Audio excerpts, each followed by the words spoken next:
करते हैं तन मन से वंदन, जनगण मन की अभिलाषा का, अभिनंदन अपनी संस्कृति का, आराधन अपनी भाषा का। भाषा पर्याय है किसी भी देश की स्वअस्मिता का।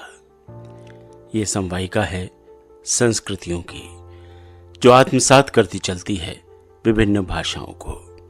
हमारा देश भारत अविश्वसनीय भाषाई विविधता वाला देश, जिसमें हिंदी सबसे प्रचलित भाषा है।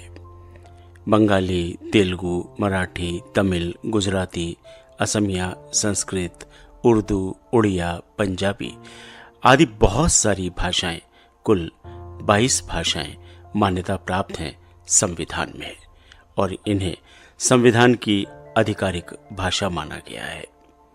कुछ राज्यों की अपनी आधिकारिक भाषाएं भी हैं। सरकार शिक्षा पहलों, राष्ट्रीय अनुवाद मिशन तथा नई शिक्षा नीति 2020 जैसे डिजिटल माध्यमों से भारत की अमूल्य भाषा संपदा के संरक्षण के लिए प्रयासरत है।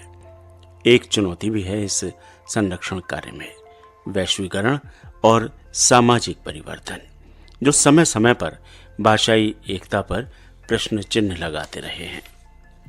अपना देश दुनिया के सर्वाधिक भाषाई रूप से विविध देशों में से एक, जहां बोली जाती हैं 1600 से अधिक भाषाएं और बोलियां। हर भाषा का है अनूठा इतिहास, जो दर्शाता है बोलने वालों की परंपराओं और रीति रिवाजों को, जिससे भारत बनता है भाषाई और सांस्कृतिक विविधता का अद्भुत संगम। हम हैं भाषाई महाशक्ति। लाखों लोग, अनगिनत भाषाएं। भाषाई विविधता सूचकांक में भारत 14वें स्थान पर है। भारतीय जनभाषा सर्वेक्षण के अनुसार यहाँ 780 भाषाएं बोली जाती हैं। इनमें से लगभग 50 भाषाएं विगत 50 वर्षों में विलुप्त प्राय हो गई हैं। हिंदी भारत में सबसे ज्यादा बोली जाने वाली भाषा है, जो लगभग देश की 43.6% आबादी को कवर करती है। इसके बाद बंगाली, फिर मराठी, फिर तेलुगु और 5वें स्थान पर तमिल भाषा है। बहुत से विद्वान मानते हैं कि संस्कृत विभिन्न भाषाओं का मूलाधार है। लखनऊ विश्वविद्यालय के संस्कृत विभाग अध्यक्ष प्रोफेसर राम सुमेर यादव। मित्रों, हमारे पूरे समग्र भारतवर्ष में बहुत से विद्वानों के मत में संस्कृत भाषा का पूर्णतया उत्स है। संस्कृत एक भारोपी परिवार की भाषा है। हमारे देश की विभिन्न भाषाएं, जिनमें हिंदी, मराठी, गुजराती, बंगला, उड़िया, असमिया, सिंधी और पंजाबी आदि बहुत ढेर सारी भाषाएं इसी से विकसित हुई हैं, तथा इसी के साथ कहने में कोई अत्युक्ति नहीं होती कि भारत की ही तमिल, तेलुगु, मलयालम, कन्नड़ आदि भाषाएं संस्कृत के बिल्कुल करीब हैं। इन समस्त भाषाओं में संस्कृत के लगभग 70 से 80% शब्द प्रायः पाए जाते हैं। विष्णु पुराण में एक अत्यंत सुंदर पद्य मिलता है, उत्तरम यस् समुद्रस्य हिमाद्रेश्चैव दक्षिणम वर्षम तद भारतम प्राहु भारती यत्र संतति।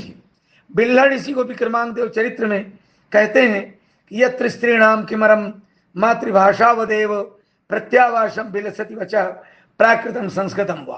अर्थात कभी कोई वाणी को प्रकट करना चाहे तो प्राकृत में या संस्कृत में ही प्रकट कर सकता है। इससे हमें यह पता चलता है कि संस्कृत इतनी प्राचीन भाषा है, तो संस्कृत के शब्द विभिन्न भाषाओं में तमिल, तेलुगु, मलयालम, कन्नड़, गुजराती, पंजाबी, सिंधी आदि समस्त भाषाओं में गए हैं। इसका एक प्रमाण और मिलता है कि दिल्ली की सल्तनत, जो लगभग 1206 से 1526 तक रही, उसमें जो शिलालेख लिखे गए उसकी पूर्णतया भाषा शिलालेखों की संस्कृत है। तो भारत में दक्षिणी पूर्वी उपनिवेशों में जिनमें इंडोनेशिया, थाईलैंड इत्यादि ये देश आते हैं। 14वीं शताब्दी के आसपास वहाँ की राजभाषा भी पूर्ण रूपेण संस्कृत प्रचलन में थी। भाषाई विविधता इसी बात पर निर्भर करती है कि सबके साथ एकता की भावना से और प्रेम की भावना से वाणी को पवित्र करें।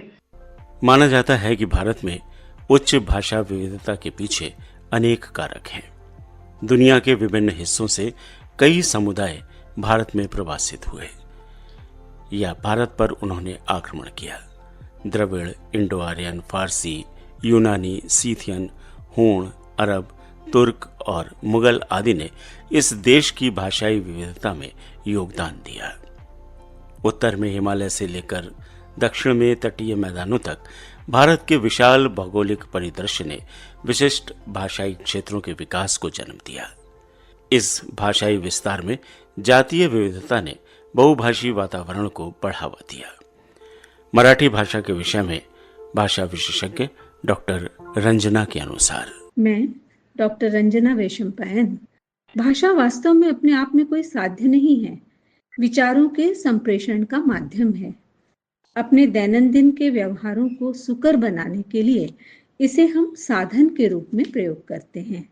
समय, स्थान और परिस्थिति के अनुसार अलग अलग स्थानों की विशेषताओं के अनुसार अलग अलग भाषाएं विकसित हुई हैं। वे उस स्थान की संस्कृति का एक अभिन्न अंग हैं। देश के दक्षिण पश्चिम में स्थित महाराष्ट्र देश का एक विशाल राज्य है, जिसकी सीमाएं मध्य प्रदेश, गुजरात, गोवा, कर्नाटक, तेलंगाना, आंध्र आदि राज्यों से लगी हुई हैं। यहाँ की भाषाओं ने परस्पर एक दूसरे को प्रभावित किया है। जहाँ तक मराठी भाषा की उत्पत्ति का प्रश्न है, इसकी जननी संस्कृत भाषा को माना जाता है। अन्य भारतीय भाषाओं की जननी भी संस्कृत होने के नाते ये भाषाएं आपस में सहोदर बहनें हैं। इन भाषाओं में शब्द साम्य भी दिखाई देता है। जो शब्द संस्कृत भाषा से तत्सम रूप में इन भाषाओं ने लिए हैं, वे लगभग समान ही हैं।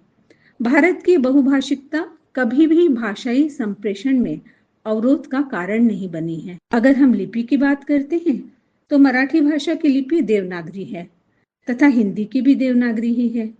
कई सारे शब्द इन दोनों भाषाओं में समान हैं। कई शब्दों के अर्थ में वैभिन्न पाया जाता है। उदाहरणार्थ, शिक्षा शब्द हिंदी में सुशिक्षित करने के संदर्भ में लिया जाता है, वहीं मराठी में वह दंडित करने का द्योतक है। शिष्ट शब्द हिंदी में सुसभ्य होने का द्योतक है, वहीं मराठी में घमंडी होने का बोध कराता है। लेकिन ये कुछ शब्द अपवाद स्वरूप के संतों की मराठी के साथ साथ हिंदी भाषा में भी अपनी अनेक रचनाएं उपलब्ध। इसलिए यहाँ पर मराठी भाषा की अधिकता होने के बावजूद हिंदी के लिए व्यापक कैनवास उपलब्ध है। भारत के सभी नागरिकों को इन समस्त भारतीय भाषाओं को लिखने, बोलने एवं उनका विकास करने की स्वतंत्रता है। अतः किसी प्रकार के भाषाई विवाद का कोई औचित्य ही नहीं है। राष्ट्र जनता की सामूहिक पहचान है।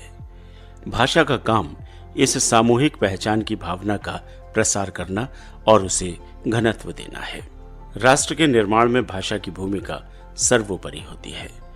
विश्व के अधिकांश देशों की पहचान के केवल वही तत्व हैं जो राष्ट्र रूपी सामूहिक पहचान के तत्व हैं। एक नस्ल, फलतः एक भाषा, एक संस्कृति और एक इतिहास। जबकि भारत बहुनस्ली, बहुभाषी और बहुसांस्कृतिक देश। प्राच्य भाषा के विद्वान संस्कृत और संस्कृति के आपसी संबंधों पर विशेष ध्यान केंद्रित करते हैं। डॉक्टर प्रयाग नारायण मिश्र।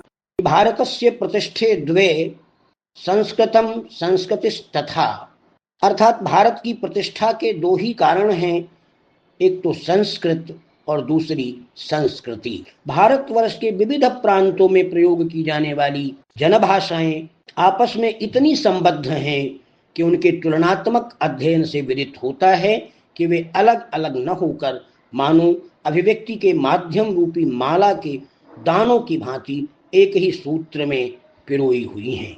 भाषाएं न केवल जनसंचार का माध्यम हैं, अपितु संस्कृतियों, पहचानों तथा सामाजिक संरचनाओं को प्रदर्शित करने वाली शाश्वत साधन हैं। इनमें परस्पर कोई विरोध न होकर सामासिकी संस्कृति की झलक देखी जा सकती है। हम संस्कृत में माता को मातृ शब्द से अभिहित करते हैं। यह माता शब्द हिंदी के विविध रूपों में कहीं पर माँ, कहीं पर माई, कहीं पर महतारी इत्यादि के रूप में प्रयोग किया जाता है। इसी को मराठी में आई, इसी को उर्दू में अम्मी, इसी को नेपाली में आमा और इसी को तेलुगु और तमिल में अम्मा के रूप में प्रयुक्त किया जाता है। कहने का अभिप्राय ये है कि विविध प्रकार के जो शब्द हैं उनकी जो संरचना है वो कहीं ना कहीं एक ही मूल से जुड़ी हुई है। हम भारतवर्ष के वासी जहाँ पर वसुधैव कुटुंबकम की भावना व्याप्त है, जहाँ पर यत्र विश्वम भवत्येक नीडम कह करके संपूर्ण विश्व को एक नीड की भांति, एक पक्षी के घोंसले की भांति परिभाषित किया गया है, तो ऐसी स्थिति में हम एक ही परिवार के सदस्य होकर के, एक ही परमपिता परमेश्वर की संतान होकर के अपनी रुचि के अनुसार विविध प्रांतों में, विविध क्षेत्रों में बोली जाने वाली विविध भाषाओं को अपनी अभिव्यक्ति का माध्यम बना करके एक दूसरे के साथ अपना संवाद स्थापित करने के लिए स्वतंत्र हैं और इन भाषाओं के आधार पर उनमें आपस में कोई भी भेदभाव होने की स्थिति का कोई औचित्य ही नहीं बनता है। भारत के राष्ट्र के रूप में निर्मित होने में हिंदी भाषा की महत्वपूर्ण भूमिका रही है। आधुनिक हिंदी भारत संघ की राजभाषा की संवैधानिक गरिमा से विभूषित है। राष्ट्रभाषा और संपर्क भाषा की मान्यता के साथ यही है प्रवासी भारतवंशियों को या विभिन्न भाषा भाषियों को जोड़ने वाला सांस्कृतिक सेतु। श्री ओम निश्चल। मेरा ताल्लुक उत्तर प्रदेश से है, लेखक हूं और एक लंबे अरसे तक एक राष्ट्रीयकृत बैंक में राजभाषा प्रबंधक के रूप में हिंदी के कामकाज से जुड़ा रहा हूं। हाल ही में हिंदी भाषा को लेकर फिर विवाद छिड़ा है। यह देश की राष्ट्रभाषा है, यह देश के लोगों को एक दूसरे से जोड़ने का काम करती है। इसके बावजूद हिंदी को लेकर आए दिन कहीं न कहीं विवाद छिड़ता ही रहता है, जबकि पूरे मन से इस भाषा को अपनाया जाना चाहिए था। नई शिक्षा नीति में जब ये कहा गया कि बच्चों को बुनियादी स्तर पर मातृभाषा में तो शिक्षा देनी ही चाहिए, हिंदी भी पढ़ाई जानी चाहिए, जिससे बच्चा आगे चलकर हिंदी का कार्यसाधक ज्ञान अर्जित कर सके और उसे किसी प्रकार इस देश में हिंदी को लेकर परेशानी न हो, अखिल भारतीय स्तर की सेवाओं में कोई परेशानी न हो। लेकिन नई शिक्षा नीति का मसौदा तैयार होने और उसके लागू होने के बाद भी हिंदी को लेकर देश के कई हिस्सों में कुछ विरोध हुए हैं। आखिर बार बार हिंदी के साथ ये विवाद क्यों जुड़ जाता है, जबकि संविधान की 8वीं अनुसूची में 22 राष्ट्रभाषाएं हैं और कितनी और भाषाएं 8वीं अनुसूची में आने के लिए आंदोलनरत हैं। भारत की एक खूबी है कि यहाँ पूरे देश में न एक जलवायु है, न एक खान पान है, न एक पहनावा, न एक भाषा, न एक संस्कृति। देश का हर बच्चा कम से कम 2 भाषाएं तो जानता ही है, एक अपनी मातृभाषा और दूसरी हिंदी या अंग्रेजी। जब हम खान पान में विविधता के हामी हैं, विविध तरीके के पहनावे के शौकीन हैं, हर जलवायु का लुत्फ लेते रहते हैं, तो हम किसी एक भाषा के विरोध में क्यों कर खड़े हो जाते हैं, जबकि भाषा, संस्कृति, पहनावा, रहन सहन व जलवायुगत विविधता को हम भारत की विशिष्टता मानते हैं। तो ये विविधता क्यों मत भिन्नता में बदल जाती है। कहा गया है, अयम निजः परो वेति गणना लघु चेतसाम उदार चरिता नाम तो वसुधैव कुटुंबकम। ये संकीर्णता हमें कहाँ से आई? जब हमारी संस्कृति विश्व बंधुत्व की है तो हम किसी भाषा, किसी प्रांत, किसी रहन सहन, रीत रिवाज या मजहब विरोधी कैसे हो सकते हैं? विविधता में एकता ही तो हमारा सौंदर्य है कि यहाँ विरुद्धों में भी सामंजस्य दिखता है। हम न भूलें कि हर भाषा की अपनी स्थानीयता है, उसकी अपनी देशज गंध है, महक है। भारत भाषा, संस्कृति, रहन सहन, कलाओं और सांगीतिक विशिष्टताओं का मरकज है। हम जैसे खेतों से गुजरते हैं तो विभिन्न फसलों की गंध से गुजरते हैं। धान के इलाके से गुजरें तो हमारे नथुने बासमती और धान की अन्य प्रजातियों की खुशबू से भर उठते हैं। अगर हम इन विविधताओं को भिन्नताओं में बदल देंगे तो नफरत के सिवा क्या मिलेगा? ये खुशबुएं भला कहाँ मिलेंगी? इसलिए आइए हम अपने जरा से स्वार्थ के लिए भाषाओं से बैर न ठानें, बल्कि इसे अपने कंठ और पाठ में स्थान दें। अपनी भाषाएं बोलें और दूसरे की भाषा का भी आदर करें। यही कदम पूरे भारत को भाषाई विविधताओं के साथ एक सूत्र में जोड़ सकेगा। यह एक ऐसी दुनिया होगी जहां विचारों को लेकर मतभेद तो हो सकता है, सदियों से होता आया है, लेकिन मन भेद नहीं, क्योंकि हम सब सुमन एक उपवन के। विभिन्न विद्वान भाषाई विविधता को अपने अपने दृष्टिकोण से देखते हैं। अखिल भारतीय संस्कृत परिषद लखनऊ की डॉक्टर पत्रिका जैन ने भारत की भाषाई विविधता को इस दृष्टिकोण के साथ देखा।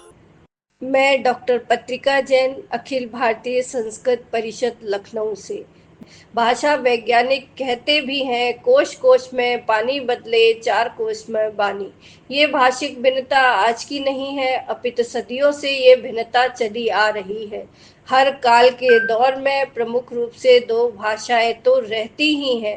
पहली पढ़े लिखे लोगों की भाषा और दूसरी आम जनमानस की या कम पढ़े लिखे लोगों की भाषा। हर काल में क्षेत्र भेद होने से भाषा में भी उस स्थान के अनुरूप भेद देखने को मिलते हैं। उदाहरण के तौर पर हरियाणा के लोग न के स्थान पर नकार का उच्चारण सहजता से कर लेते हैं, जबकि अन्य आसानी से नहीं कर पाते हैं। भारतीय भाषाओं के सफर को समझने के लिए प्राकृतों को जानना पड़ेगा। प्राकृत भाषा से यहाँ मेरा अभिप्राय मध्यकाल में बोली जाने वाली भाषा से है। भारत सरकार ने भी इन लुप्त होती भाषाओं के महत्व को समझकर शास्त्रीय भाषा का दर्जा प्रदान किया है। भाषा के संदर्भ में तो भारत में कई भाषाएं बोली जाती हैं, जैसे खड़ी बोली, ब्रजभाषा, अवधी, भोजपुरी, बुंदेली, कन्नौजी, बघेली, राजस्थानी, मराठी, उड़िया, गुजराती आदि आदि। प्रश्न ये है कि ये भाषाएं पूरी तरह एक दूसरे के भिन्न हैं या एक रूप हैं। इस प्रश्न के उत्तर के लिए हमें भाषा वैज्ञानिकों के समक्ष जाना होगा और भाषा की यात्रा को जानना होगा। काल की दृष्टि से देखें तो भगवान महावीर और महात्मा बुद्ध के समय प्राकृत भाषा लोक में प्रचलित थी। तभी दोनों ही महापुरुषों को अपने उपदेश देने के लिए जन सामान्य की भाषा प्राकृत के भेद मागधी और अर्ध मागधी को चुनना पड़ा। उस समय भी भाषा की वही स्थिति थी जो आज हिंदी की है। भारत वर्ष में हिंदी नाम से कहीं भी किसी भी राज्य में बोली नहीं जाती है, उसके विभिन्न भेदों का मिला जुला रूप ही है। ऐसे ही उस काल में प्राकृत कहीं बोली नहीं जाती थी, परंतु उसके विभिन्न क्षेत्रों में बोले जा रहे रूप ही प्राकृत कहलाए। भाषिक रूप में अनेक होते हुए कुछ भेद के साथ एक रूप दिखे। भाषिक एक रूपों की एकता ही आज भाषागत पनप रहे विरोध को समाप्त कर सकेगी। सभी को भाषिक अनेकता में एकता की शुभकामनाएं व बधाई। भारत की हर भाषा भारत की सांस्कृतिक विविधता को संजोती एक महत्वपूर्ण कड़ी है, जिसने एक पीढ़ी से दूसरी पीढ़ी तक संस्कृति का हस्तांतरण किया है। इसने सामुदायिक पहचान और गौरव के प्रतीक के रूप में एकजुटता का कार्य किया है। साहित्य, संगीत, लोक संस्कृति तथा पारंपरिक ज्ञान सहित भारत की समृद्ध सांस्कृतिक विरासत को संरक्षित किया है। यहाँ की भाषाई विविधता के समन्वय ने प्रतिपादित हुआ सिद्धांत विविधता में एकता। संपूर्णानंद संस्कृत विश्वविद्यालय वाराणसी के पूर्व भाषा विशेषज्ञ और माननीय प्रधानमंत्री की भाषा समिति में शामिल रहे प्रोफेसर फूलचंद। ये भारतीय भाषाएं हमारे देश की आत्मा है। और भाषा क्या है? तो भाषा स्वभावतः एक गतिशील तत्व है। भाषा व्यक्ति के अंदर के मनोभावों एवं विचारों का वाहन अर्थात अभिव्यक्ति का सशक्त माध्यम है। इनकी अभिव्यंजना भाषा के माध्यम से ही होती है। यही भाषा लेखक की अनुगामी होती है। इसलिए मानवीय संस्कृति के विकास में भाषा का बहुत ही महत्व है। अपने देश भारत में शताधिक भाषाएं और बोलियां हैं। इनमें संस्कृत, प्राकृत, पाली, अपभ्रंश, तमिल, कन्नड़, तेलुगु, गुजराती, मराठी जैसी अनेक प्राचीन भारतीय भाषाओं का अपना देश संगम स्थल है। ये सभी भाषाएं भारतीय संस्कृति और साहित्य की आत्मा ही नहीं अपितु विविध भाषाओं और संस्कृतियों का रंग स्थल है, जिसे हम रंग बिरंगे फूलों का सुंदर उपवन कह सकते हैं। विविध रंगों आकारों के सुंदर पुष्पों की भांति हमारे देश की भाषाओं की विविधता ही हमारे देश का सदाबहार सौंदर्य है जो अनुपम और अनूठा है। ये अलगाव या भाषाई भेदभाव की नीति से परे ये विविध भाषाएं तथा इनका साहित्य विविध संस्कृतियों, क्षेत्रों, प्रदेशों, देशों और व्यक्तियों को भावनात्मक एकता में एक दूसरे को आपस में जोड़ते और अपनत्व स्थापित करने में सहायक बनती, एकता की प्रतीक हैं और ये हमारे देश की आत्मा है। इस आत्मा के वैभव को समझें, तभी हमारा देश निरंतर प्रगति पथ पर आगे बढ़ता हुआ संपूर्ण विश्व में भारतीयता की ध्वजा पताका लहराते हुए विश्वगुरु होने का गौरव प्राप्त करेगा। हर भारतीय भाषा की अपनी गरिमा है, व्यापकता है। इसने दिल से दिल को जोड़ा है। गुजराती भाषा विशेषज्ञ डॉक्टर नीना शर्मा हरीश। भाषा आज भी दिलों से दिलों को मिलाने वाला एक सशक्त और सुंदर माध्यम है। माता पिता की वस्तुओं का भागीदार बनने वाला मानव भाषा को अनुकरण के माध्यम से ही सीख सकता है, लेकिन भाषा का सही इस्तेमाल बहुत जरूरी है। मैं गुजरात से हूं। यहाँ लगभग 55 जितनी बोलियां बोली जाती हैं और मुख्य रूप से सूरती, पटनी, कच्छी, सौरठी, चारणी, चरोतरी, आम्बोड़ी, चौधरी, भीली, ऐसी कई बोलियां। ये कुछ जातियों के नाम से जानी जाती है तो कुछ अपने क्षेत्र के नाम से जानी जाती है। आप हिंदी में कहेंगे कि भिंडी बहुत अच्छी है, यानी कि वो स्त्रीलिंग हो गया, लेकिन जब आप उसी को गुजराती में कहेंगे तो भिंडा बहु ज सारा छे, मतलब वो पुल्लिंग हो गया। पूरा भारत गरबे की लय पर गूंज उठता है। तो आप सभी गुजरात को जीते हैं जब गाया जाता है कि कुमकुम केरा पगले माड़ी गरबे रमवा आए, हो माड़ी घनी खम्मा खम्मा खम्मा खम्मा। गुजरात का दिल भी बहुत बड़ा है, गुजरात के रंग भी बड़े खूबसूरत हैं, गुजरात की भाषा भी बहुत मीठी है। उसने सभी भाषा के शब्दों को भी अपनाया है और सभी लोगों को भी अपनाया है। हम भाषाई एकता की बात करते हैं, लेकिन समय समय पर इसको चुनौती देते अनेक चक्रव्यूह भी रचे जाते रहे हैं। अनेक अवसरवादी आत्म प्रशंसाओं के तले हीनता के बोध को निरंतर पोसते रहे हैं। भाषा अक्सर विवाद का विषय बनती रही। ऐसा क्यों और कब तक? भाषा तो संवाद का माध्यम है। हमारी मातृभाषा ने एक माँ के समान हमें दुलारा है, तो फिर ये अपना पराया क्यों? मैं असम से पूजाश्री गोगोई। मातृभाषा वो भाषा है जिसे हमें जन्म से ही परिवार और समाज से सीखने को मिलते हैं। मातृभाषा माँ के दूध के समान होती है। माँ के दूध बच्चे को आजीवन पोषण प्रदान करते हैं और मातृभाषा बच्चे को जीवन के सपने देखना सिखाती है। मेरी मातृभाषा है असमिया। ये भाषा भारतीय आर्य भाषा है।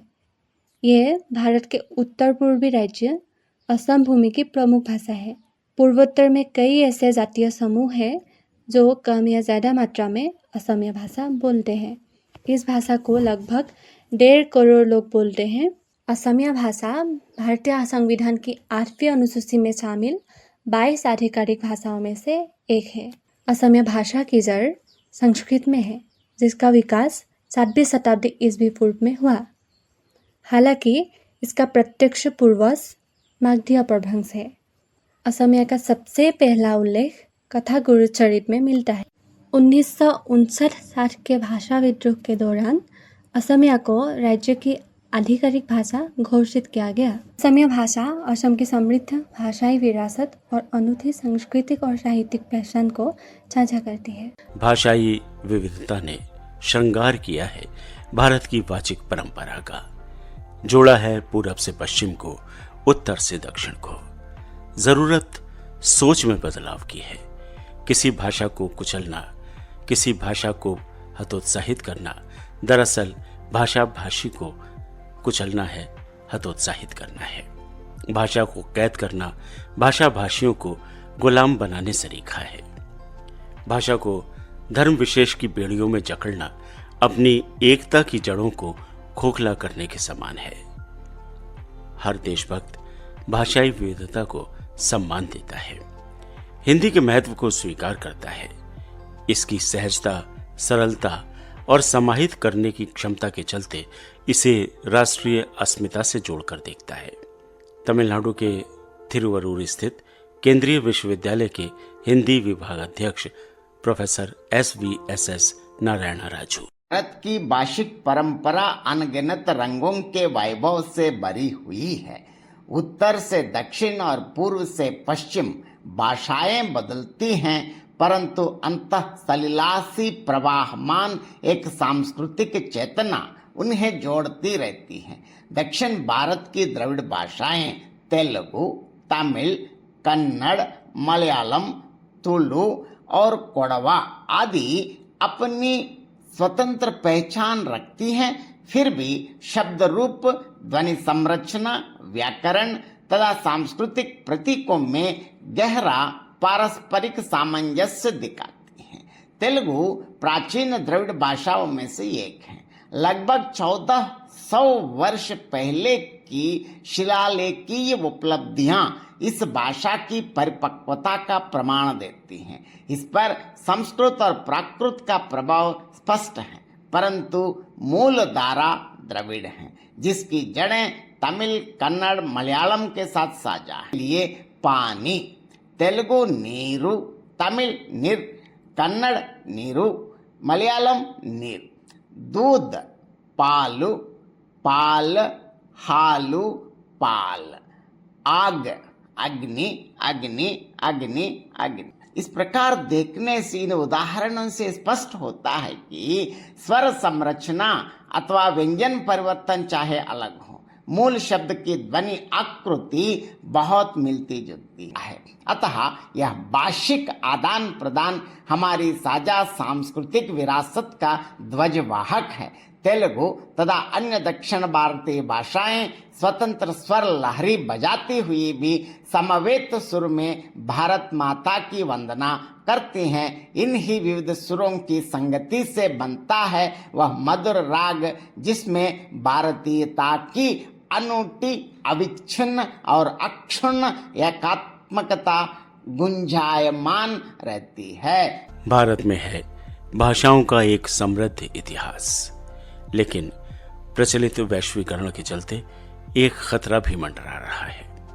वैश्वीकरण, एकल परिवार संरचना और प्रवासन के कारण अंग्रेजी को प्राथमिकता मिलना आने वाले समय की प्रमुख चुनौती है। इंटरनेट पर भारत की विभिन्न क्षेत्रीय भाषाओं और बोलियों की सीमित सामग्री इसे और भी हाशिए पर धकेल रही है। जरूरी है इन सभी भाषाओं का संरक्षण जो संभव है शिक्षा और डिजिटल उपस्थिति को बढ़ावा देकर, सांस्कृतिक महत्व को पहचान कर, तभी हम सही मायनों में मना पाएंगे भाषाई विविधता में एकता का जश्न और सुनिश्चित कर पाएंगे आने वाली पीढ़ियों के लिए उन भाषाओं का अस्तित्व।